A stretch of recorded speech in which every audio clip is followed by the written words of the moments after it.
Hey, Startup Crew. It is another Summer Friday, so we're going to have a quick throwback to our very first episode, Good American versus Levi. I've got just a couple of quick updates, and then I'm going to send you off into the throwback of our very first time ever recording a podcast. So give us some grace. I'm just going to say that now. Listen, Levi's had a successful holiday season to close out the 2024 calendar year and ended up achieving direct-to-consumer sales, finally achieving 50% of their sales. When you listen to the replay of Good American, that was a good primary focus of Good American sales, but it had not been something Levi's had been successful in achieving until now.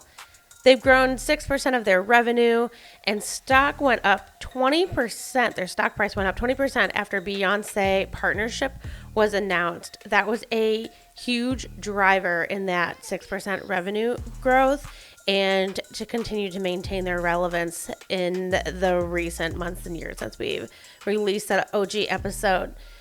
They activated a multi-chapter approach. This is an investment that keeps giving hella returns for them. So the major news of that Beyonce partnership not only kicked off with a really incredible start for them, but they've done a series of activations, and to date has given them the equivalent of $65 million in estimated media value just in the publicity that they earned with the promotions that Beyonce and all of like the content that Beyonce and Levi's had partnered on to date.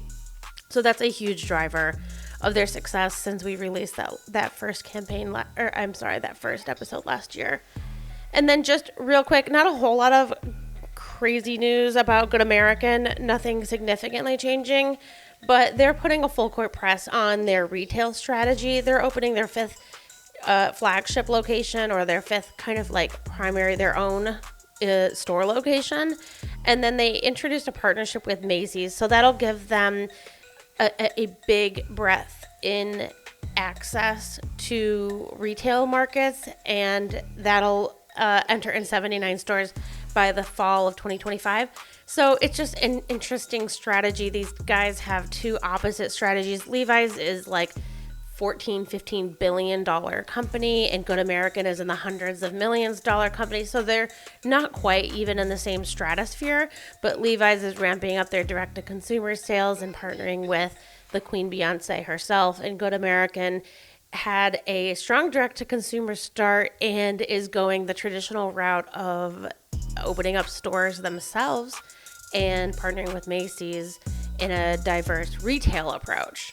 All interesting to take a look at, all interesting to continue to watch. Please enjoy and hang in with us for the possibly cringe but really fun early very first start to our podcasting life here at Stirred Up.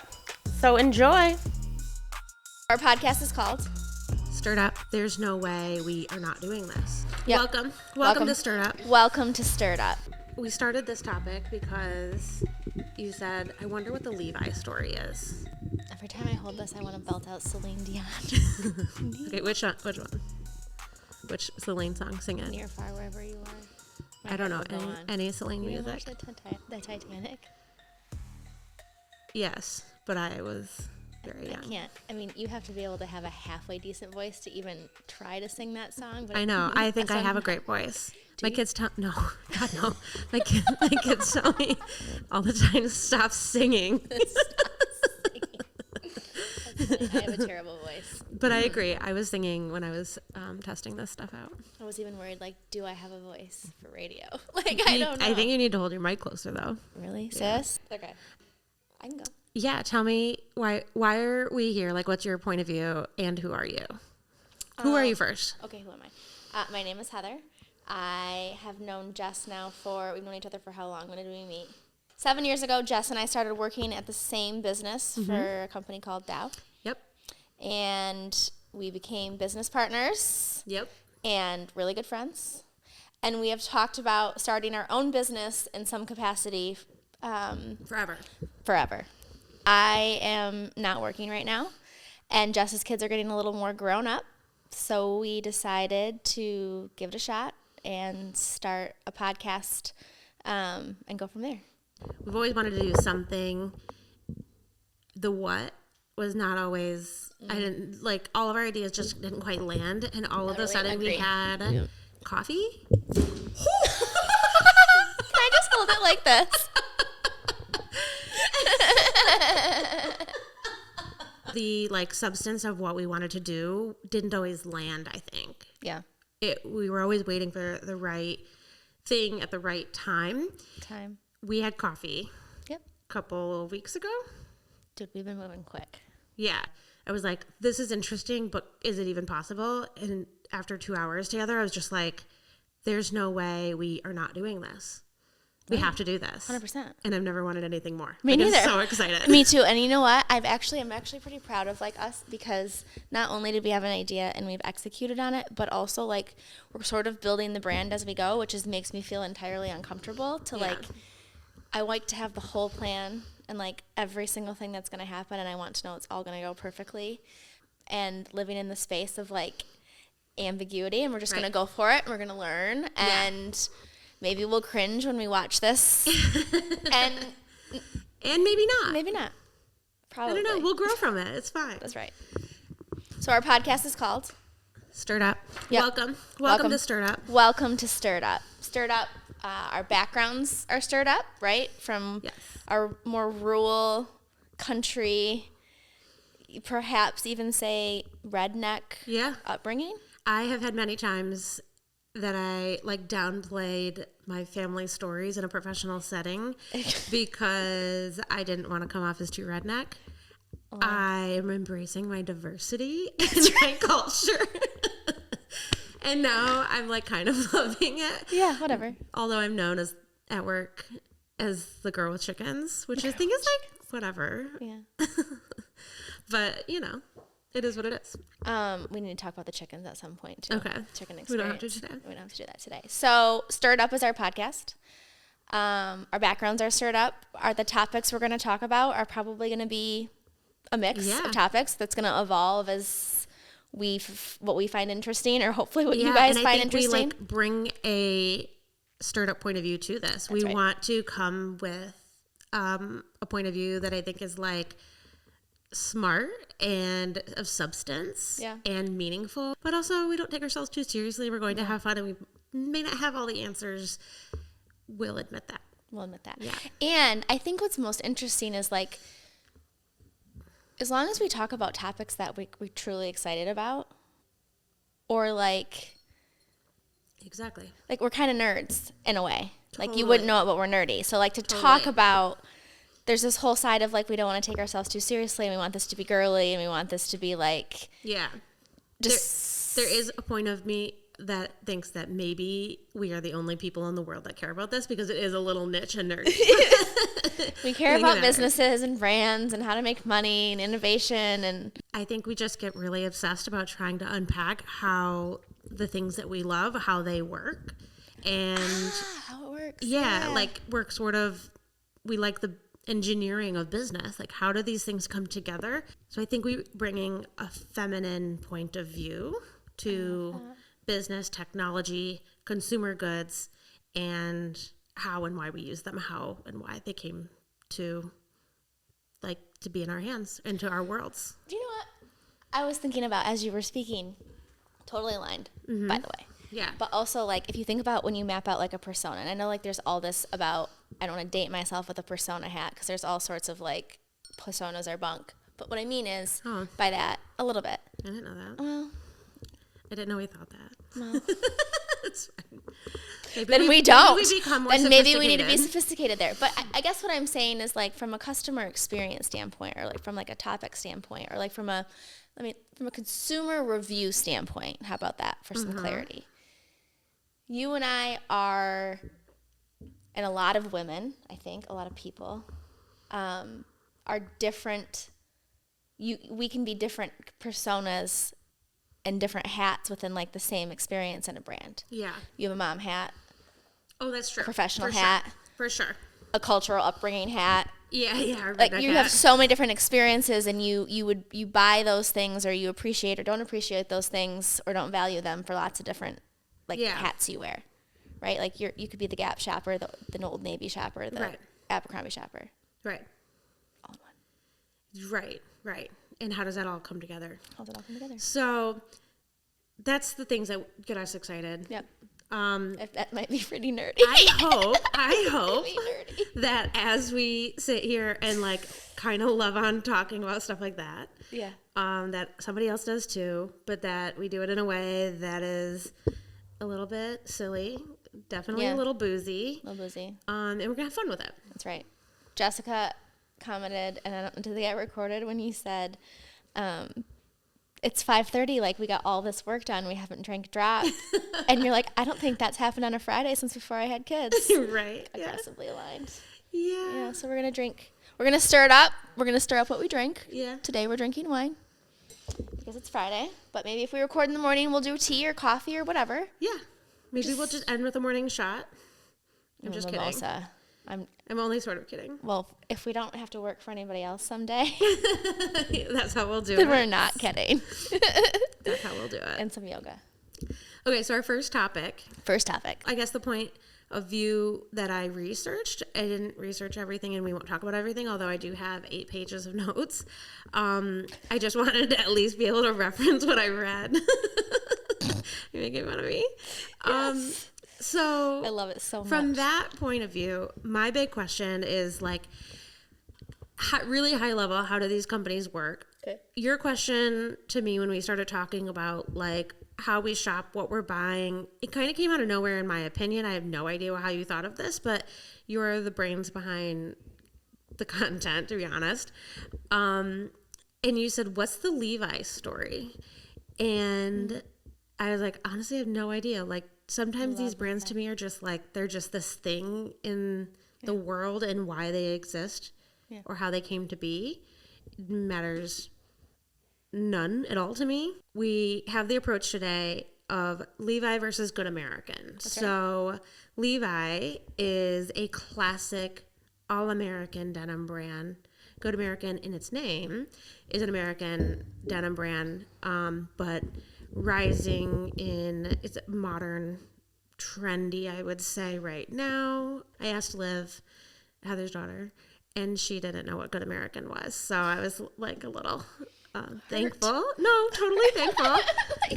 Chloe would be hurt. I was like, well, do you know who Khloe Kardashian is? Because then I thought maybe the kids these days don't know the Kardashians. I do think that they're getting like irrelevant. Really? I think they're only relevant to like millennials. And like sort of anybody who's on the internet kind of knows who they are, but like doesn't care. Really? That's my thought. Makes me feel Sound old. off in the comments. Yeah, send off in the comments. Just so we're all clear, we love the Kardashians, Jessica and I do. So we're not even going to pretend we love you. Every single last one of you, except the naughty ones. Some of you.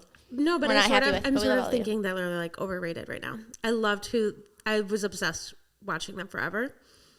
But I'm bored. Yeah. Did you watch the last season? No, I haven't watched a couple seasons. That's what I'm talking about, Heather. But I'm buying their brands and I'm following their companies. Okay, so then watching their shows. The question became, why? Like, what makes their brand special, if anything, whatsoever? Is it just Khloe? How did they come to be? And I think something that we value is like sustainability. Yep. So that's a question in everything that we're going to look into is like, how do these products come to market? It's the integrity of the brand. And are they inside out? Is it trash? Right. Is it really worth it? From who makes it to how it's made. Is it safe? We're going to get disappointed, I'm afraid. Where do you think tell me where you think. I think we're going to get disappointed in who's making our things. Mm-hmm. The working conditions, between perhaps. These two, both of them? Ooh. My hope would be, no, not these two. You think they're both going to be good? Yeah, that's how we should start this. Mm-hmm. Is like, what's your prediction? What's your assessment? What's your assumption? Okay, so my prediction and assessment is on Levi's. So I think Levi's was a born and raised, and I've done zero research outside of like, here's who I think the brand is. Yeah, this is just like you're showing up. I have the brand lens. And like in terms of introducing ourselves, like I would say my competencies are brand, strategy, comms, go to market, business transformation. Where do you come from your professional background and like the lens you care about? Yeah, I think about product development and like the customer journey. Sometimes so I have obviously like, obviously to you, communications, marketing experience, but the things that get me really excited and where I like sink my teeth into is like business strategy, product development, how these things how they become, to the world. And I think mine is the business and the brand and the marketing strategy and how we go, right? Like all of that. Yeah. So my hypothesis, so I think Levi's was an American company, like founded by Americans and made in America originally. Probably, and I think I could be cheating a little bit here because you said something about horse and bridle, but like just based on like the brand, the visuals of the brand and the identity in and of itself, like West, right? Yeah. West America. My gut says everything's probably made not in the United States anymore, and I'm worried about the working conditions. Fair. Good American, my gut, I know it was founded here by Khloe Kardashian. I know a couple things from you. I think it's made here. Or if it's not made here, then perhaps hopefully the working conditions are like livable wage.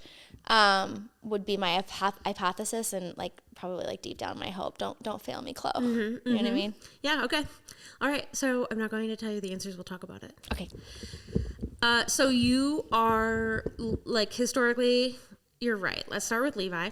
Yes. Can you say that again? Tell Mike that. What? Historically, you're right. We need to make that like a TikTok sound.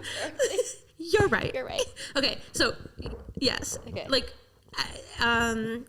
because I don't want to answer the modern day, like how it's made now, because there's nuance to it. So I want to discuss that detail. Okay, fair enough. But 1873, the company was like basically founded. The guy's name, I think the guy's name was, I think it's a guy, right? Yeah. Levi Strauss. Is it Strauss or Strauss? I don't know. Strauss? Strauss? I think it's Strauss. Strauss. Okay. Levi Strauss. He was a German Jewish immigrant and had been supplying the general stores of the West where cowboys got their supplies. It was like a wholesale sort of like what I would imagine. I don't know. I didn't see any pictures. But like a shop where you could get anything, including denim overalls. They called them something dungarees or dungarees. Dungarees. You know what that is? Yes. Okay, I didn't. I Googled that. But they were just like overalls. Overalls, dungarees. Okay. Levi dungarees. Yes, that's where they started. Yes. So they were made, I think, by a different kind of, it wasn't like a brand. It was just like, I don't know if Levi himself made it or he just happened to own the store. That detail wasn't necessarily. You don't know if he was like an actual sewer? Like how did Yeah, he owned the store. Like that's what was the important part. Yep. But somebody approached him at his store and said, it was a woman on behalf of her husband and said, somebody approached him and said that a female client came to them. I don't know kind of the value chain in the 1873, but just stick with me. Okay. Dear Mr. Strauss, today one of my female clients, why they included that in the top of the letter is just beyond me. Today one of my female clients came in to my shop complaining the area around the pockets of your dungarees, is that how you say it? Dungarees. Are not sturdy enough. Dungarees that are my client's husband keeps his gold digging tools in. At that precise moment, I was attaching leather straps on a horse blanket using brass rivets, and it gave me an idea. So... say that to me one more time. I was what? So he was attaching leather straps on a horse blanket. So they used leather to reinforce the pockets and like that hook, the hook on the side of pants, of like kind of old school pants, where gold miners would keep their tools. They maybe became leather, and like the way that they attached them became leather, and like metal and leather, so that the fabric didn't keep ripping. The insightful thing to me was that it was a woman who like identified, probably because she did the sewing, like maybe she had to reinforce this, but I just am telling you the theme of not just this story, but plenty of other stories that I've started to look into for this. Women are like the common thread of turning points in all of these stories. I'm just going to point that out. Oh my gosh. So that was the first turning point in Levi's history. Not shocked. Yeah. Yeah. That was the first turning point in Levi's history. That was patent was created, and they began to create Levi brand reinforced jeans. They used that leather patch on the back of 2 horses pulling a pair of jeans apart. That's what that logo is. Really? Yeah. To show, because We're gonna have to show that logo. yeah, like we'll put because it up. I've never actually. That's also interesting too, Jess. When we're thinking about like the visuals that go with our podcast, like how do we complement that? Because I've never actually looked at it. So like to be able to have that in front of me and be like, oh my gosh, or be able to throw it up for the audience. So 2 horses pulling. Yeah. Sturdy, right? Durability. Yeah. So Strength. exactly. Showing that durability, because that's how the word of mouth was passed along in the brand visual. People could see that and say, oh, I understand. That means that they're really strong. You know, in 1873, there wasn't like TikTok. I wonder if the logo's changed since 1873 or how much it's changed. I don't know. I don't really think so. Well, I mean, they have like a simplified Levi's logo that's red, that's sort of like a tag, but they still have that. I don't know. We'll have to really, yeah, that's a fair question. So that was sort of how it was born.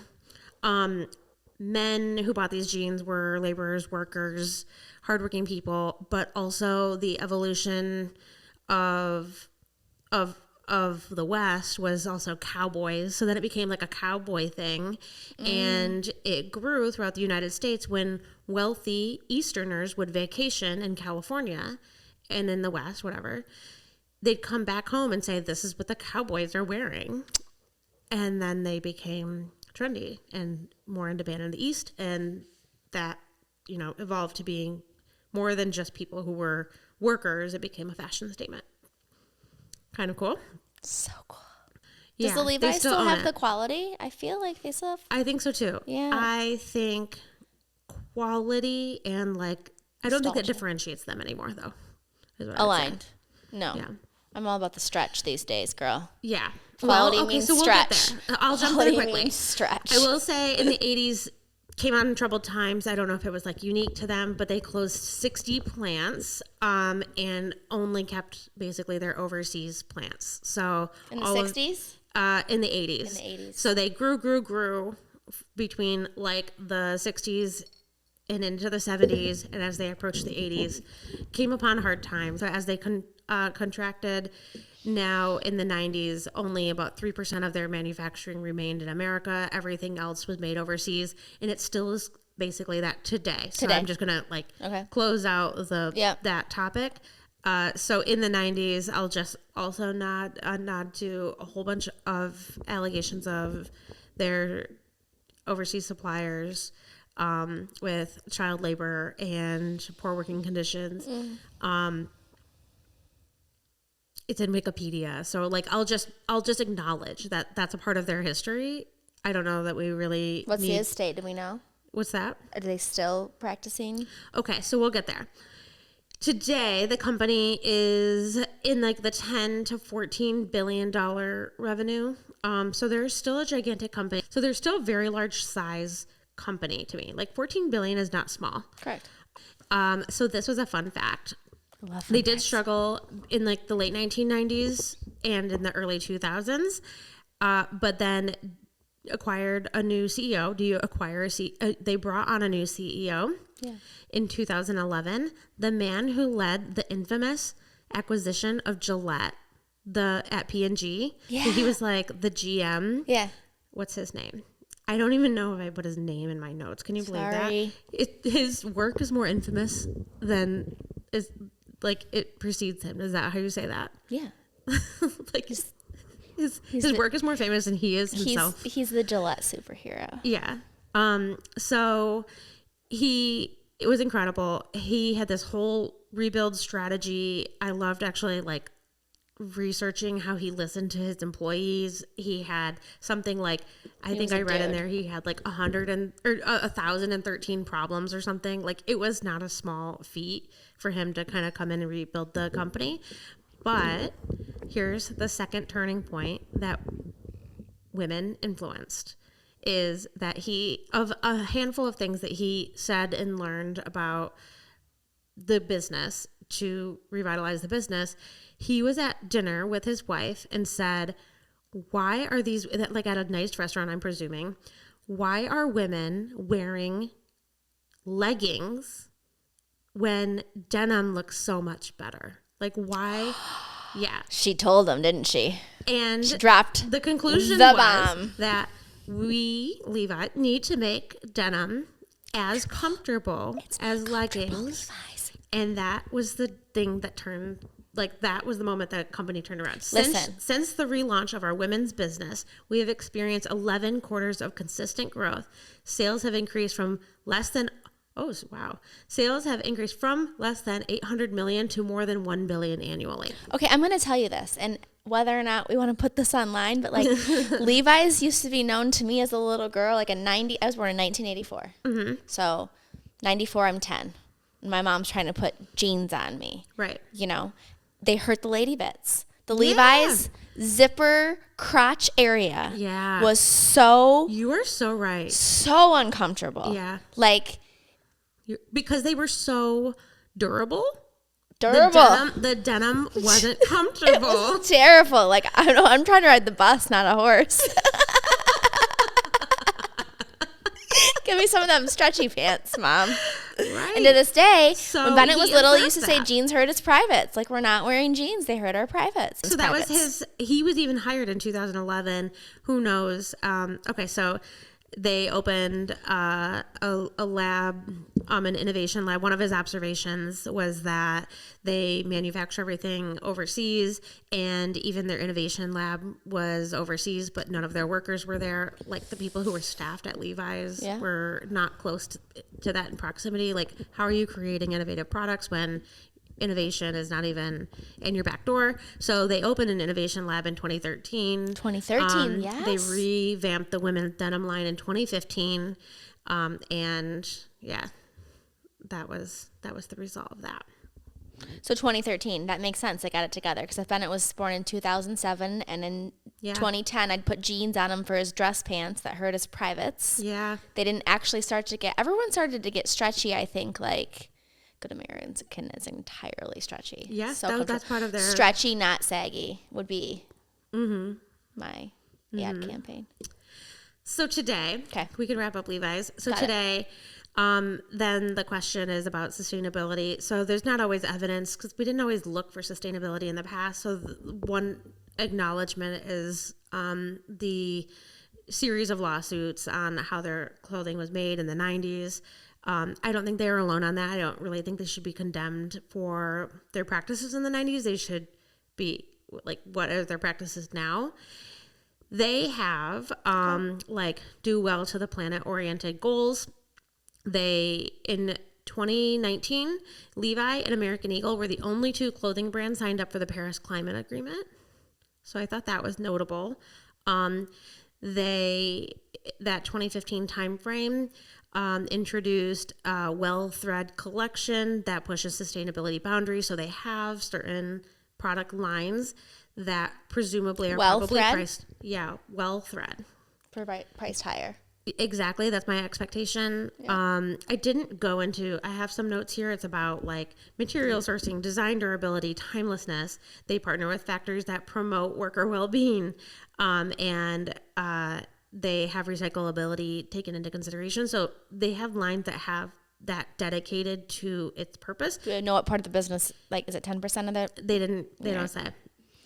I wonder if we, at some point when we think about brands and our own lines too, is figuring out like what level, like if you think about our building and construction hats, like what lead level are these companies? Yeah. Right, what lead level? So they don't really have... meaning like how sustainable are you? What type of building? Yeah, LEED is the construction program for sustainability. Optional. That's right. What is the fashion program? Because I heard fashion's awful to our earth. I heard it's awful. It is. It really is. I have that in some of my notes somewhere in here. 85% of textiles from the fashion industry make its way into landfill.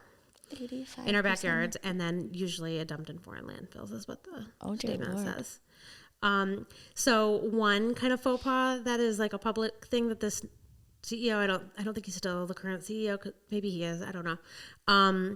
One thing that, so I think sustainability for Levi's is like do enough to do well. There is a threshold that has to be met, and I think they're like meeting that bar is what my assessment would be of them.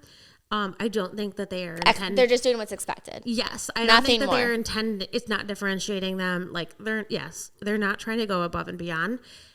When asked about sustainability, I have to look at the year at which, if I have it in here or not, when he said this, but the CEO was asked about sustainability, and he said, look, Levi's denim is such good quality that you don't need to, I'm paraphrasing, that you don't need to wash them as much.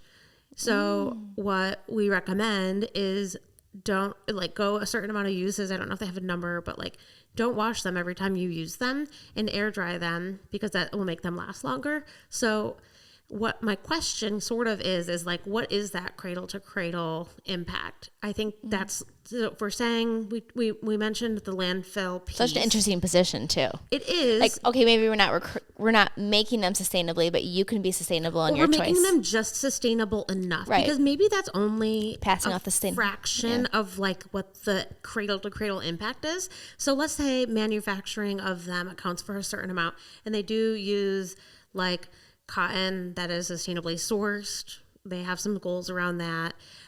Then we're talking about the wearer of it, and it is the choice of the customer. Like I saw this influencer who was talking about a new pair of jeans. She's like, I have 100 pairs of jeans in my closet. I'm like, what? Why?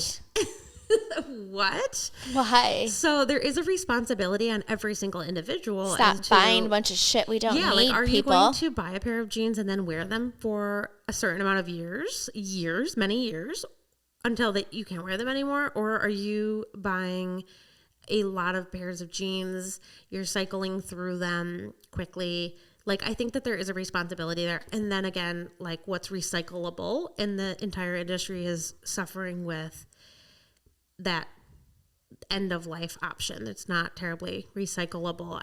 I do think that they have some programs in place, but there's not an infrastructure for it. Interesting. Like, where do you do go they to grind it up? jeans?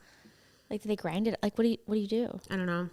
What's ever an upcycle, girl? That's like probably a whole nother podcast. But upcycling. Yeah. Like, how does it work? I want to learn all the things so we can do it.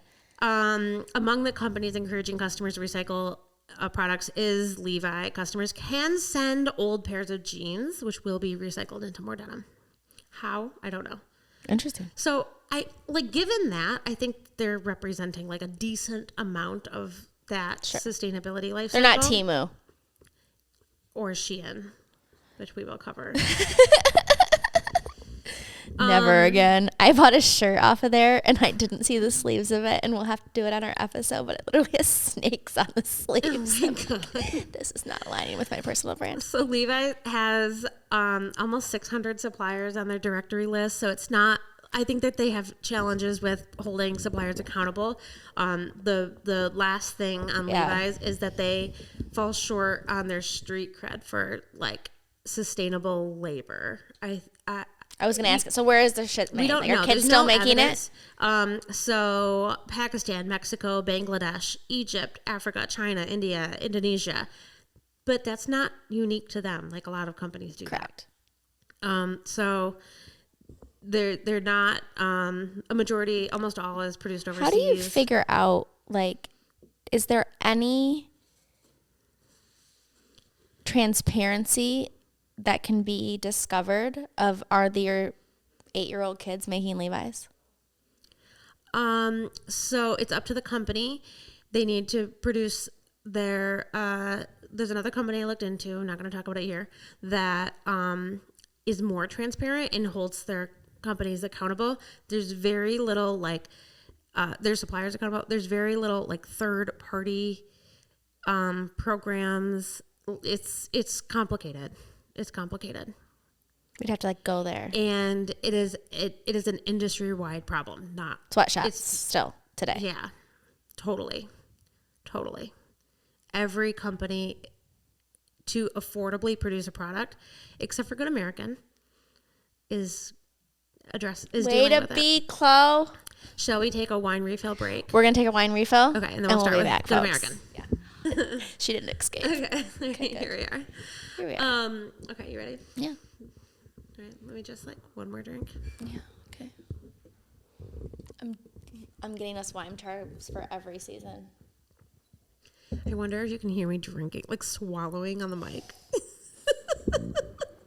I burped at one point. So, Good American. I cannot wait. Their history is I have not a couple long. pairs too. You're Already today. I have a couple pairs. So do you? Oh, I know really? this. Okay, so I have We bought them. two pairs, I think. We bought them I when did we not worked have- at. We bought them when we worked at DuPont together. Yes. You told me I had to buy them. Yes. I did. Yes. I never had Levi pairs as in my closet until now. So I showed them dabbling with 4-H. I wore them with 4-H. Yeah. I mean, I think as a kid I might have. Gail strapped some Levi's on you.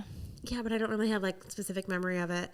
They were colored. My kids actually. So Clay wears Levi's, their baby clothes, a lot because they're durable and they make them with stretchy pants and they have a nice wash. Yeah. So, anyways, there's that. I have at least 2 pairs of Good American. And they're stretchy, not saggy. Yeah, yeah. And I love them. So there's some news. It wasn't Chloe's idea. Shit. There's a woman named. Let me introduce No. you to. Did you already tell me this? Why am I having a vague memory of this? Okay, here's her name. I wanted to make sure I had the last name right. So Emma Greed. I don't know if that's how she's Grede. Greed. She's British.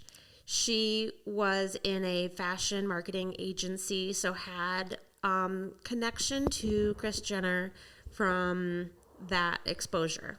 They had, business crossover, let's say. I'm sure her company worked for or was hired for the Kardashians or some crossover exposure there. Emma had done some other, I think, startup work in the past. She had launched and sold companies. So had some general experience and some success in that space and felt the need for inclusive sizing of jeans. So she called Kris Jenner on the phone and said, "Hey, I have an idea." Call up Kris Jenner hey, Kris, Yeah. I got an idea, girl. Hey, mama. No. Hey, 10%. She said, "Hey, Kris, I have an idea, and I think I have an idea for Chloe." She specifically said that.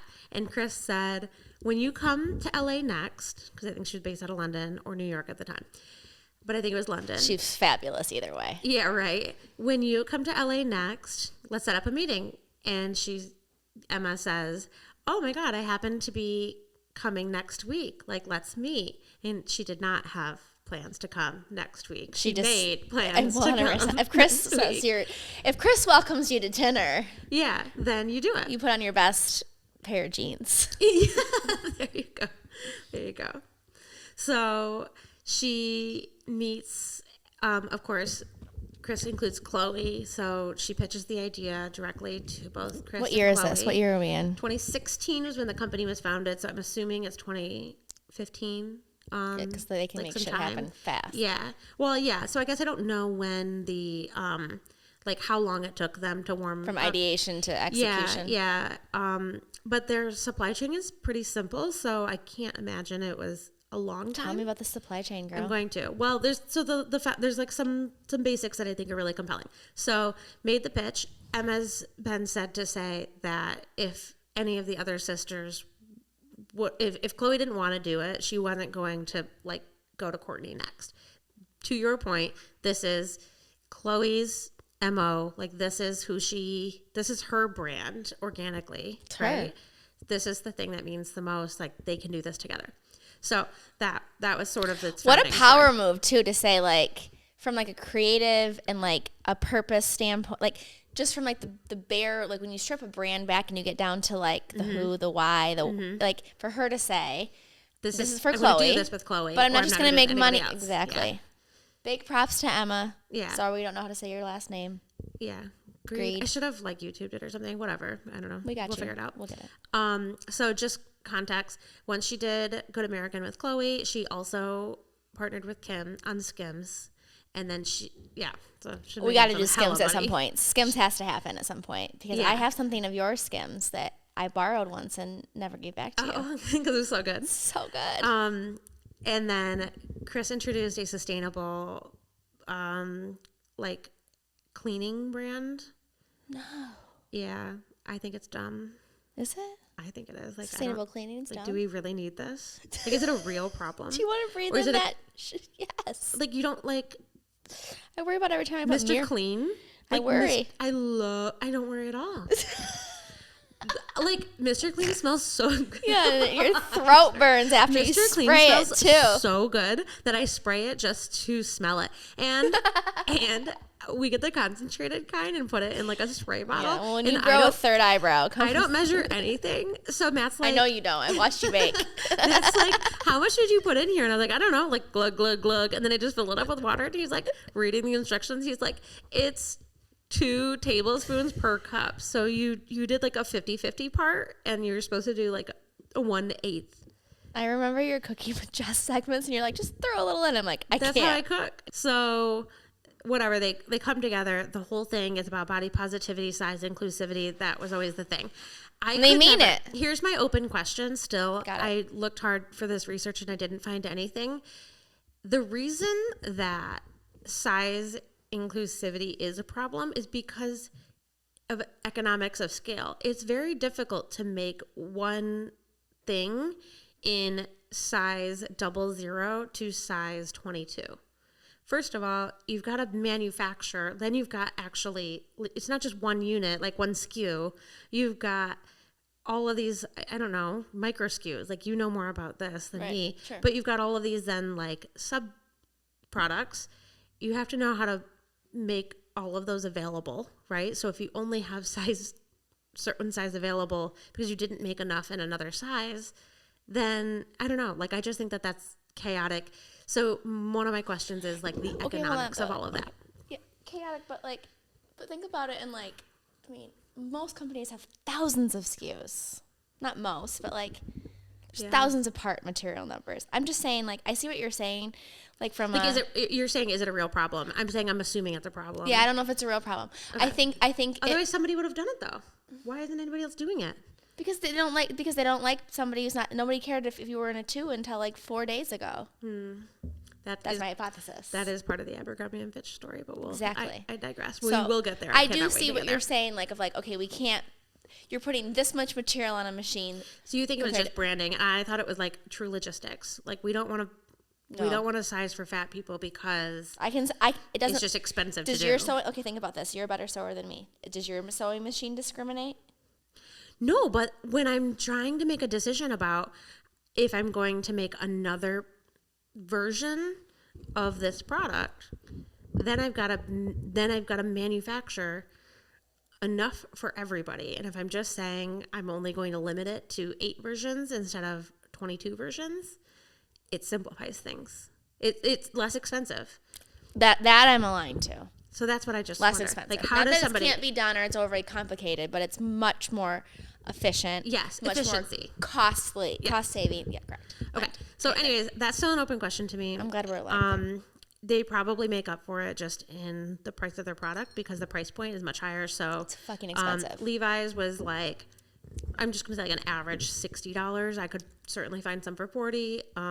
I could probably. The really high ends are $100, aren't they? $150. Yeah, but so that's still not terribly expensive. The average price point on Good American jeans was like $150 to $190. Like, it was on the upper ends of 100, maybe even. I don't know if I saw. I'd be interested in like the volume that like a Good American does compared to Levi's. They're a private company, so they don't have to publish. Good American's private? Yes. How much does Chloe own? I think they're 50-50. It didn't say so much, but I think it's 50-50, Emma and Chloe. Love that. Yeah, I don't have any evidence to say otherwise. They are $155 million in revenue. Don't forget, Levi's was $14 billion. So tiny.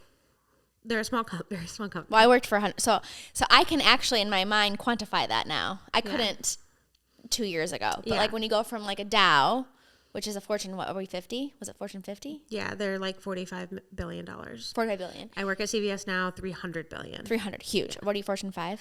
Fortune yeah, five or four. Yeah. 4 or 5. I worked for a $150 million family company. Yeah. Yeah. Okay. So that's Like- what that is. Good American raked in $1 million on its first day. That was the biggest denim launch in apparel history. Revenue, $1 million in revenue on their Yeah. day one. Damn. Yeah. She It might sell not have out? been sales, but like, Whatever. you know, Who cares? still. Yeah. The largest denim launch we in care apparel about, yeah. history. In a single day. So that's Chloe's doing for sure. Yeah. I mean, She used her yeah, personal brand right. And represented it and still does. and her reach. Yeah. So their model was introduced this. They've always done direct to customer, but online e-commerce that represents about 40% of their revenue. Oh, direct. Yes, direct to customer. And they're in all the big. And then their first partnership I want to say was Nordstrom? with Nordstrom. Yeah. That's where I got my first pair. Yep. So they are in others, and they only, I think this year or last year, started to open up their own independent stores. But the observation was because they are stretchy, because they are inclusive in size, like the fit and feel of their product to convert to something that's a little higher price, you're going to need to touch it and try it on. But once you do, you'll buy online.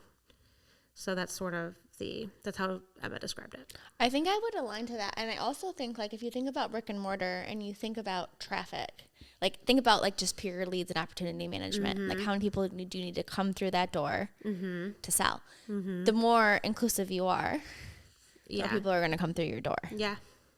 Yeah. So I like that experimental piece of the customer experience for sure, especially if you're going to make, I mean, that's a fucking investment. Yes. I mean, I don't mean to sound like, but that's an investment. If you're going to spend $180 on a pair of jeans, It is. It's an investment. Yeah. But I would agree, they feel like denim stretch pants. Yeah. But I do think that some of I think like the really tight fitting ones do feel like leggings, right? Which is okay, but it feels cheap, like jeggings. But I think some of their like wide leg ones that don't need to fit so tightly and they don't really need to stretch, I think they do a good job making that waistband feel like firm but stretchy. But then the heaviness of the fabric, like I really want my denim to feel heavy. Why? I don't know. I love it. Like a down blanket, like a weighted blanket. Oh, I love a weighted blanket. Yeah. Me too, but I never. Like it makes It hurt my feel lady expensive. bits. Oh, must have like A good set of lady bits. badge of steel.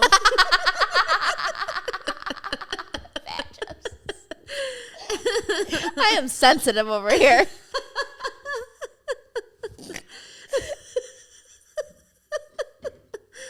But I will say, do you think that it's the jegging style you don't like? Because I think I have two pairs. So here's my deal with Good American. You ready? Mm-hmm. I bought Good American tight jeggings 6-8 years ago. Yeah, me too. I haven't bought anything since. Oh. I have Yes, like I did. a baggy. I just did for our trial. I haven't got it yet. I like cut jeans, that brand. I wanted to do another like Cut. investigation. My hypothesis is Cut and Good American have this like the same. So this is part. If we find that, I will. Oh, so it wasn't published in here. Okay, so here is what I'm going to say. I'm going to jump right to the manufacturer. So they have one denim manufacturer. It's like their innovation partner. Yes, in Turkey. They are small but mighty. Love that. I had to jump to it. love That's small on but another mighty. page. So it's called Calic Denim. They're a $100 million denim manufacturer that Are they Good American exclusive? sources from. What's that? Are they exclusive? No, they're not exclusive. So Calic denim fabrics are in Gap, Supreme. Remember Supreme jeans? My kids love Supreme. Polo, Banana Republic, Hugo Boss, Lucky, H&M, Topshop, Tommy, Zara, Ann Taylor, Calvin Klein, Diesel, another blast from the past.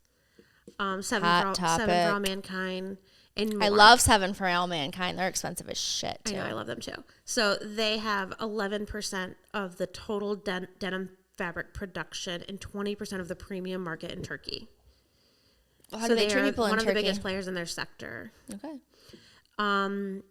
They use American distributors their factory is located close to its LA headquarters. So my guess is that this denim company, who I think is like their source of innovation, like that's their partner for The next material innovation, and then they ship it all to LA, and then they manufacture it in LA.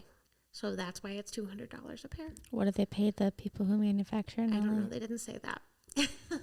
But I mean, to live in LA, I think it's all gonna like come out in the wash. Like I think it's good. I think it's good. Okay, so what's interesting to me is like, okay, so at $185 a jean, if she is sourcing the material from Turkey, that's her innovation. It's shipping the fabric, right? Yep. Their innovation, the fabric's coming from Turkey. They're assembling it in the USA. I watch a lot of Olympics. USA. What at the end of the day is the profitability on that? Yeah, and like we can't know, We don't but know. they're making a whole assload of money, so they're shit doing ton. fine. Something else that you'd like to know: it's a certified B Corp.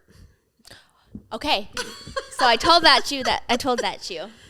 I know. Wouldn't have even known to look for it, and I was going to ask you to tell me what the B Corp is, but I have like the AI Google version of what that is. We'll read what AI Google says and see if I align with her. For your business to become certified, it must meet the highest standards of verified social and environmental performance. It right. must be transparent on all business functions and initiative and be held accountable for balancing the planet and purpose with profit. No problem. So they're good. So we're going to do that. Good American really is good. Good American. We love that brand name. We love you, Chloe. Would you also say that Levi's is good enough? Like, what's our conclusion? I mean, we can talk about any of the other details. Okay, you can the ask me more fact that questions. that's how you that's all I like got. Good American or Levi's, I go Good American, but Levi's is good enough. Yeah, like if you have $200 to spend, like when I was shopping, I bought 2 pairs of each. It was $400. I ordered mine 4.5 days ago and it hasn't come yet. 5.5 days ago? You did it right away. Yeah. And then I returned them because actually they didn't fit because I gained some summer weight. But the Good American did actually like stretch enough to fit, but it just wasn't comfortable. I needed something a little more roomy. Did you do the whitey legs? Levi's didn't even. One of them is. I'm obsessed with them. The wide leg. They have like a really cool seam. So you didn't keep them though? Oh, I just returned for a bigger size. You're gonna try. They're probably in my car. Oh my god. Yeah. It's exciting. Anyways, I think Levi's is an okay choice. There's going to be other things that we talk about that I'm not buying. I'm not buying for a try. Like I bought once and I didn't actually really love the experience, and like not Levi's or Good American, but it was just like, oh, this doesn't seem worth it. But like, let's look into the company anyways. Nobody should be buying from them. But I don't feel that way about Levi, or certainly not Good American. Like by all standards, A plus for today's world. Maybe they could do better, but I don't see how. Levi's probably could do better.